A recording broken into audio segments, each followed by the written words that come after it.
Hello and welcome back to the Short Player Profiles. I am your host, the Fantasy Football Joker, Jack Lusney. As always, make sure that you follow me on Twitter, Facebook, YouTube. Make sure also that you are checking out fantasyfootballadviceforum.com at FF Advice Forum on Twitter. It is only $28 a year to sign up, and if you use my exclusive code Joker420, you can get 10% off. You can join the awesome community, you can interact, and you can even become a content creator with a platform for you to post your material as well if you so desire.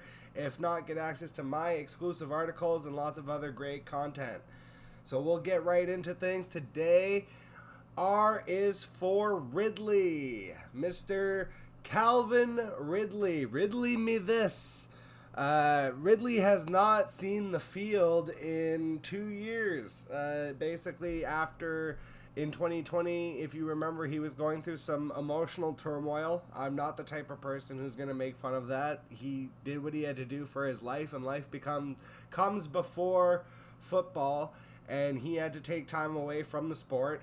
And then unfortunately after that, he got hit with the gambling suspension, which caused him to miss yet another year of his career.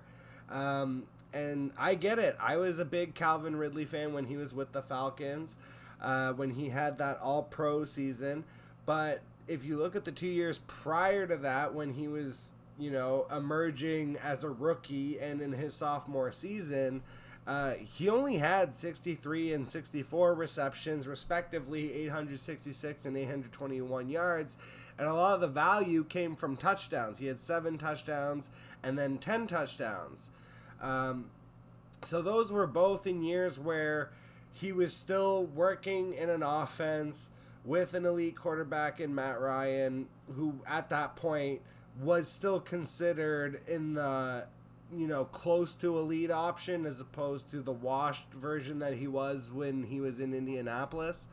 And then he was still working with Julio Jones, who also was, both Matt Ryan and Julio Jones at that point were getting towards the tail ends of their respective careers, but were still very effective players at that time in the NFL.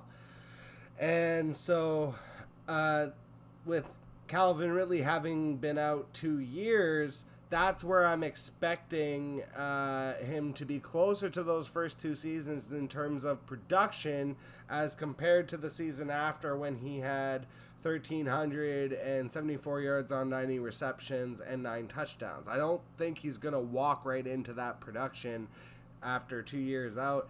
And where he's being drafted, I looked at 5 running backs and 5 wide receivers that I just would rather have on my team for this year. In Aaron Jones, Joe Mixon, J.K. Dobbins, Miles Sanders, DeAndre Swift, and Terry McLaurin, Drake London, DJ Moore, Christian Watson, and Brandon Ayuk. So all of those players are either going right around the same average draft position or like after, which makes no sense, because I see all of those players as having better seasons than Calvin Ridley. And even if you want to look at a dynasty format, he's already 28 years old.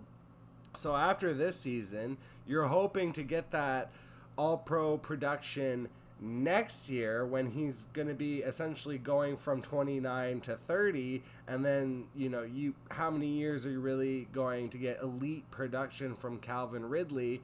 So, if you have him now and you're invested now, obviously you're going to bank on, hopefully he has a good season this year and an even better one next year. But for dynasty purposes, if he hits next year, absolutely trade him immediately in the following offseason for, I guess that would be 2024/2025 at that point.